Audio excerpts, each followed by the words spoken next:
tight end out of Glenville, and number 19 tight end in the nation, according to the composite. More of a receiver at this point, listed at 6'4", 215.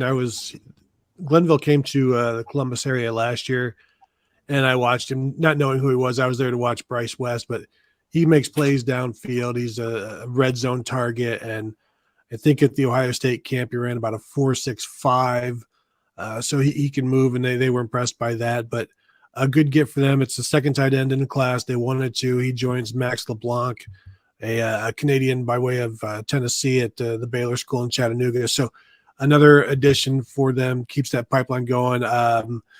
Kentucky thought they had him, apparently, based on the some tweeting from Vince Marrow, their tight ends coach. But and also some people from Kentucky thought that he was headed there. Apparently, they were not aware of the history of Glenville and where the Glenville guys go that Ohio State wants. And this is a guy that Ohio State definitely wanted. It is interesting to me, like the two tight ends that they got, 6'4", 222, 6'4", 215. So I think there's some developmental aspects to these guys. But the tight end room at Ohio State right now is pretty deep, and they may only be losing one guy after this year in Cade Stover. So there is room and there's time for these guys to develop. The Aaron Scott battle is being waged in the chat, and Tony, you touched upon that. What are the best indicators out there right now? Are they valid? Well, I think both schools feel good about where they stand, and both schools feel good about what they have, the brochures that they have laid out for him on the coffee table.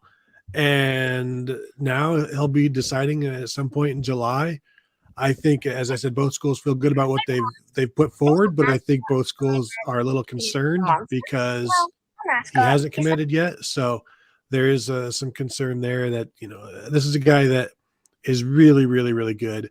Ohio State can't afford to lose him to Michigan. You don't want to lose your best in-state prospects, and you don't want to lose your best in-state prospects to your mortal enemy.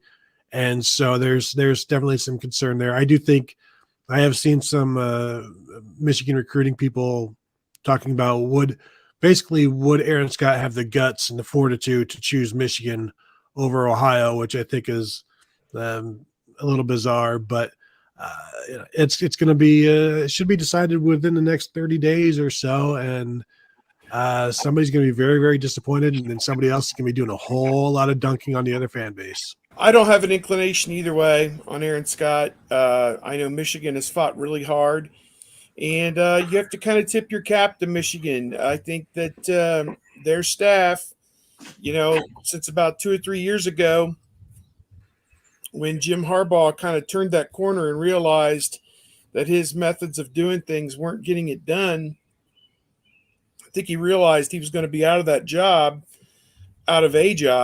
even as he was pushing for every open NFL job and nobody was taking him, that if he didn't change the way that he was doing things, that,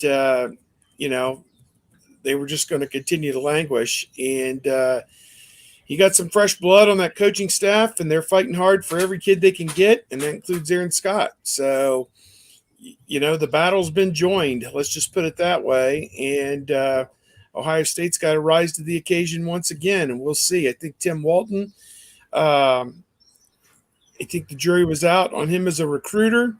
I think Bryce West, landing him was a good first step, and now we'll see if with Aaron Scott, if they can close that one.